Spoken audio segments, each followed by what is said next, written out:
오늘 여러분과 함께 나누고 싶은 이야기는 어머니의 숭고한 희생정신으로 가슴이 먹먹해지는 실화 이야기입니다.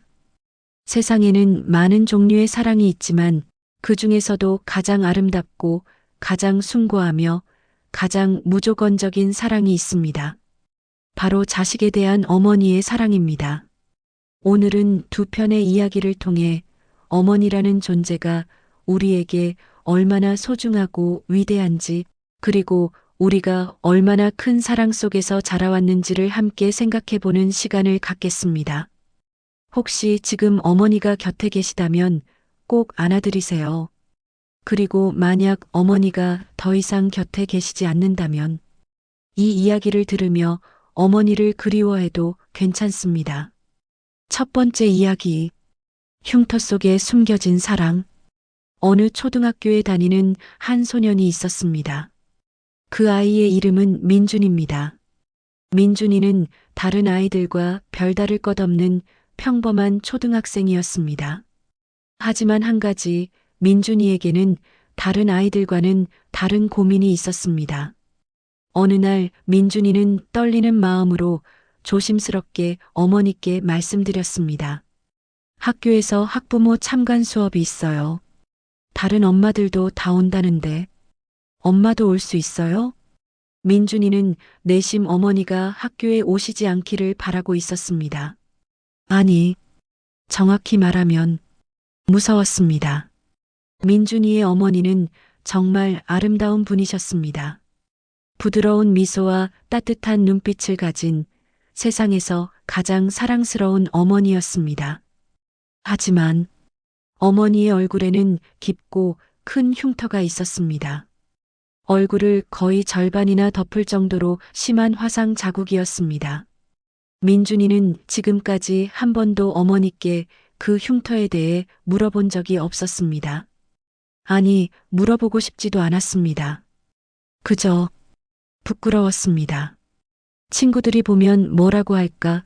선생님은 어떻게 생각하실까? 그런 걱정들이 어린 민준이의 마음을 무겁게 짓누르고 있었습니다. 그런데 그날 어머니는 환한 미소를 지으며 말씀하셨습니다. 물론이지, 우리 민준이 수업 참관하러 가야지. 엄마가 꼭 갈게. 참관 수업 날이 되었습니다. 민준이는 교실 뒤편 구석진 자리에 웅크리고 앉아 있었습니다. 다른 아이들은 모두 신나서 자기 부모님을 자랑하고 있었지만 민준이만은 고개를 푹 숙이고 있었습니다. 민준이 어머니가 교실에 들어오셨을 때 잠깐 교실이 조용해졌습니다. 하지만 놀라운 일이 일어났습니다.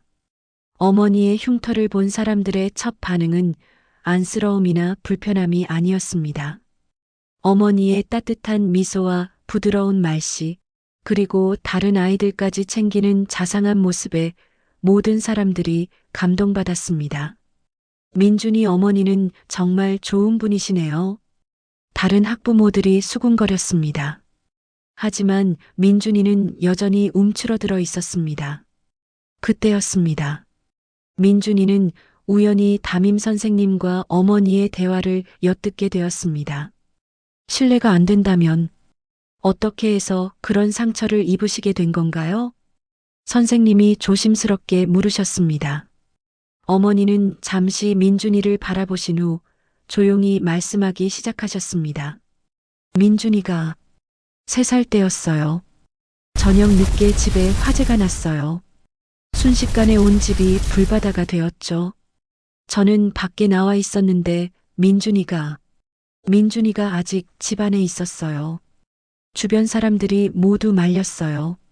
너무 위험하다고, 소방관이 올 때까지 기다리라고. 하지만 저는 기다릴 수가 없었어요. 제 아이가 그 안에서 얼마나 무서워하고 있을지. 저는 모든 사람들의 만류를 뿌리치고 불 속으로 뛰어들어갔어요. 간신히 민준이를 찾아서 안고 나오는 순간 천장이 무너져 내렸어요. 저는 제 몸으로 민준이를 감쌌어요. 그 순간의 뜨거운 불길이 제 얼굴을 이렇게 만들었지만 어머니는 자신의 흉터를 천천히 어루만지며 말씀하셨습니다. 이 흉터는 제가 죽을 때까지 사라지지 않겠지요. 하지만 후회한 적은 단 한 번도 없어요. 제 아이를 지킬 수 있었으니까요. 그 순간 구석에 앉아있던 민준이가 벌떡 일어났습니다. 눈물이 주르르 흐르는 얼굴로 어머니께 달려갔습니다. 민준이는 더 이상 어떤 말도 할 수 없었습니다. 그저 어머니를 꼭 안고 엉엉 울기만 했습니다. 어머니의 흉터는 결코 부끄러운 것이 아니었습니다. 그것은 자식에 대한 위대한 사랑의 증거였습니다. 자신의 목숨을 걸고 아이를 지켜낸 어머니의 위대한 사랑의 흔적이었습니다. 그날 이후 민준이는 변했습니다. 어딜 가든 어머니의 손을 꼭 잡고 다녔습니다. 그리고 친구들에게 자랑했습니다. 우리 엄마는 영웅이야. 나를 구하기 위해 불 속에 뛰어드신 위대한 영웅이야. 두 번째 이야기는 눈 속에서 피운 사랑입니다. 1951년 한국 전쟁이 한창이던 시절의 이야기입니다. 눈이 펑펑 내리는 강원도 인제의 깊은 산골짜기에서 한 미군 병사가 후퇴하고 있었습니다. 그 병사의 이름은 존이었습니다. 존은 포탄 소리와 총성이 서서히 멀어져 가는 것을 느끼며 안도의 한숨을 쉬고 있었습니다. 그런데 갑자기 이상한 소리가 들렸습니다.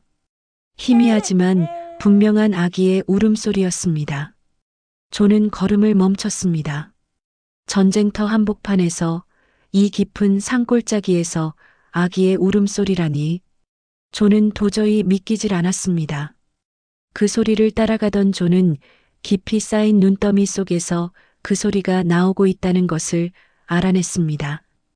혹시? 존은 다급히 눈을 파헤치기 시작했습니다. 그리고 그가 본 것은 평생 잊을 수 없는 장면이었습니다. 한 어머니가 갓난아기를 품에 안고 있었습니다. 하지만 어머니는 이미 차갑게 얼어 죽은 상태였습니다. 더욱 충격적인 것은 어머니가 아무것도 입고 계시지 않았다는 사실이었습니다. 어머니는 자신이 입고 있던 모든 옷을 벗어서 아기를 감싸고 자신의 몸으로 아기를 감싸 안고 계셨습니다. 그 추위 속에서 마지막 체온까지 아기에게 전해주기 위해 다행히 아기는 살아 있었습니다. 어머니의 마지막 체온과 사랑으로 버텨낸 기적이었습니다. 존은 그 광경에 말을 잃었습니다. 전쟁터에서 수많은 죽음을 봐온 그였지만 이런 장면은 처음이었습니다. 적군도 아군도 아닌 그저 자신의 아이를 지키려던 한 어머니의 마지막 모습. 존은 얼어붙은 땅을 파서 어머니를 정성스럽게 묻어드렸습니다. 그리고 그 작은 아기를 데리고 미국으로 돌아가 자신의 아들로 키웠습니다. 25년이 흘렀습니다. 이제 청년이 된 그 아이는 양아버지 존으로부터 모든 진실을 들었습니다. 아버지, 제 어머니를, 제 진짜 어머니를 만나러 가고 싶습니다. 그렇게 두 사람은 다시 그 산골짜기를 찾았습니다. 25년 전과 똑같이 눈이 수북이 쌓인 날이었습니다. 작고 초라한 무덤 앞에 선 청년. 존이 떨리는 목소리로 말했습니다. 바로 여기가 내 어머니가 잠들어 계신 곳이다. 청년은 무덤 앞에 무릎을 꿇었습니다. 처음으로 만나는 어머니의 무덤 앞에서 그는 한없이 울었습니다. 그리고 놀라운 일이 일어났습니다. 청년이 입고 있던 옷을 하나씩 벗기 시작한 것입니다. 외투부터 시작해서 셔츠, 바지까지. 마침내 그는 25년 전 어머니의 모습처럼 알몸이 되었습니다. 존이 놀라서 말렸지만 청년은 멈추지 않았습니다. 청년은 무덤 위에 쌓인 눈을 정성스럽게 치운 후 자신의 옷으로 어머니의 무덤을 하나하나 덮기 시작했습니다. 마치 어머니께 옷을 입혀드리듯이. 그리고 그의 옷으로 무덤을 덮은 후 청년은 무덤 위에 엎드려 흐느껴 울기 시작했습니다. 어머니, 그날 밤 얼마나 추우셨어요? 얼마나 무서우셨어요? 저 하나 살리려고, 저 하나 때문에. 지금까지 여러분은 두 개의 이야기를 들어보셨습니다. 화염 속에서 자신을 희생해 아이를 구한 어머니, 혹독한 추위 속에서 마지막 체온까지 아이에게 내준 어머니. 이것이 바로 모성애입니다. 조건도 없고 대가도 바라지 않으며 심지어 자신의 목숨까지도 기꺼이 내어줄 수 있는 사랑. 여러분의 어머니도 마찬가지입니다. 비록 이런 극적인 상황은 아니었을지라도 어머니는 매일매일 자신을 희생하며 여러분을 키워주셨습니다. 밤새 열이 날 때 간병하시고 맛있는 음식은 먼저 여러분께 주시고 여러분의 꿈을 위해 자신의 꿈은 뒤로 미루시며 지금 이 영상을 보고 계신 모든 분들께 말씀드리고 싶습니다. 오늘 하루라도 어머니께 안부 전화를 드려보세요. 사랑한다는 말을 전해보세요. 그리고 꼭 안아드리세요. 어머니가 더 이상 곁에 계시지 않는 분들에게는 어머니께서 여러분을 얼마나 사랑하셨는지, 그리고 그런 사랑이 지금도 여러분의 마음속에 살아있다는 것을 잊지 말아주세요. 여러분 모두 어머니의 소중한 자녀입니다. 그 사실만으로도 여러분은 세상에서 가장 귀한 존재입니다. 오늘도 시청해주셔서 감사합니다. 사랑하는 사람들과 함께하는 소중한 하루 되시기 바랍니다.